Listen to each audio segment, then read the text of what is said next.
हाँ जी, CSET champions, this is professor Komal, your QA and LR educator eight Unacademy. तो बच्चों, आपके नवंबर 25 attempt के लिए लगभग 30 डेज बचे हैं। एंड सबसे ज्यादा बच्चे अगर प्रॉब्लम फेस कर रहे हैं तो वो है QA में। भैया, QA से पीछा छुड़ाने के लिए ही तो हमने CSET में आए थे और यहाँ पर भी QA हमारे पीछे पीछे आ गया। अब आखिरी के 30 दिन बचे हैं एंड बच्चों के दिमाग में ये क्वेश्चन है कि भाई लास्ट 30 डेज में क्या हम CSET का QA प्रिपेयर कर सकते हैं और अभी भी एक अच्छा डिसेंट स्कोर लेके आ सकते हैं। भाई, आपके इस सवाल का जवाब है यस। आप अभी भी बहुत अच्छा स्कोर लेके आ सकते हो QA में, बशर्ते जो इम्पोर्टेंट रूल्स मंत्राज मैं आपको बता रही हूँ, अगर आप वो सिंसियरली शिद्दत से फॉलो कर लो तो अभी भी आप इन बचे हुए दिन में अच्छे से QA की तैयारी कर सकते हैं। तो भाई, सबसे इम्पोर्टेंट बात आपको ये पता होनी चाहिए कि आपको CSET में पेपर, पेन, कैलकुलेटर कुछ भी अलाउड नहीं है, राइट। तो QA की बात करें तो QA तो मैम हम लिख लिख के ही सॉल्व करते हैं, कैसे करेंगे? तो भाई ये बता दूं कि क्वेश्चंस जो है वो बहुत हायर लेवल के नहीं आएंगे। क्वेश्चंस ऐसे ही आएंगे जो आप ओरली सॉल्व कर सको, मेंटली सॉल्व कर सको।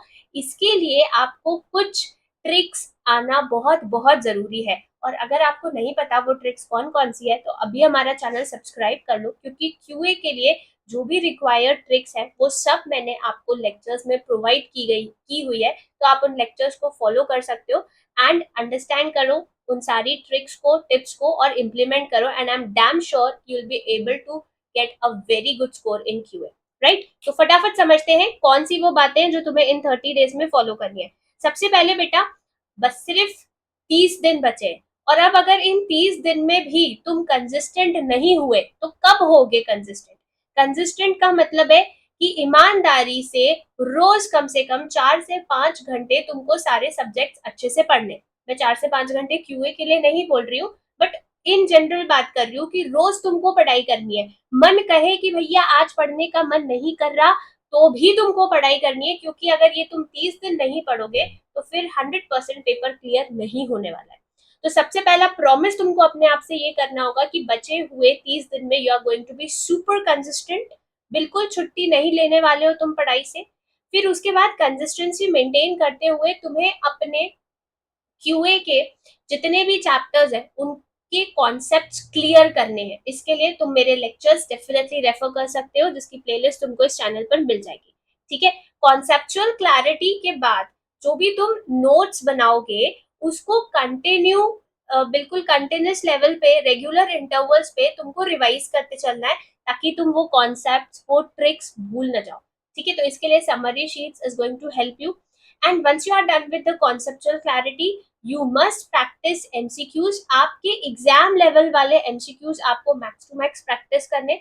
For this you can refer your module, you can refer ICSI MCQ book, वहां से आप प्रैक्टिस कर सकते हो previous year papers, sample papers, और जो ICSI का मॉक रहता है वो वहां से आप प्रैक्टिस कर सकते हो और E बुलेटिन से प्रैक्टिस कर सकते हो। तो कंसेप्चुअल क्लैरिटी करो, कंटिन्यूस बेसिस पर रिविजन करो और max to max MCQ solve करो, और उसी तरीके से सॉल्व करो जैसे तुम्हें एग्जाम में सॉल्व करना है, that is orally, mentally, without making use of pen and paper and calculator. Cheating नहीं करनी है कि चुपके से घर पे कैलकुलेटर से सॉल्व कर लिया, फिर एग्जाम में जब कैलकुलेटर नहीं होगा तो वहां पे कैलकुलेटर की याद आएगी और रोना भी आएगा कि काश मैंने मेंटली सॉल्व कर लिया होता। समझे भाई? फिर ये हो गई एक बात। उसके बाद जो सीक्वेंस तुमको फॉलो करना चाहिए QA की प्रेपरेशन के लिए वो भी मैंने यहाँ लिख दिया है, इसका स्क्रीनशॉट ले लो। सबसे पहले तुम्हें टेबल्स 1 से लेके 20 तक बढ़िया तरीके से लर्न कर लेने हैं। स्क्वेयर्स तुमको 1 से लेके 25 तक लर्न करने। इसके बाद स्क्वेयर्स निकालने की जो ट्रिक्स तुमको मैंने शेयर की हुई है हमारे चैनल पर, वो ट्रिक्स तुमको रिटेन करनी है, that will help you to find out the squares for numbers greater than 25। फिर उसके बाद 1 से लेके 10 तक के क्यूब्स तुमको अच्छे से रट लेने हैं। ये करने के बाद उसके बाद you can start with number system, right. And then फिर फंडामेंटल अरिथमेटिक ऑपरेशंस तुमको पढ़ने, जिसमें तुमको एडिशन, मल्टीप्लिकेशन, डिवीजन की जो क्विक ट्रिक्स है वो अच्छे से आत्मसात कर लेनी है, समझ लेनी है, और उसके उसके ऊपर लगातार प्रैक्टिस करते रहना है तुम्हें। ठीक है। इसमें अपन ने स्क्वायर रूट निकालने की ट्रिक्स भी सीखी थी, एडिशन क्विकली करने की ट्रिक सीखी थी, मल्टीप्लिकेशन क्विकली करने की ट्रिक सीखी थी, डिविजिबिलिटी टेस्ट तुमको पता होने चाहिए।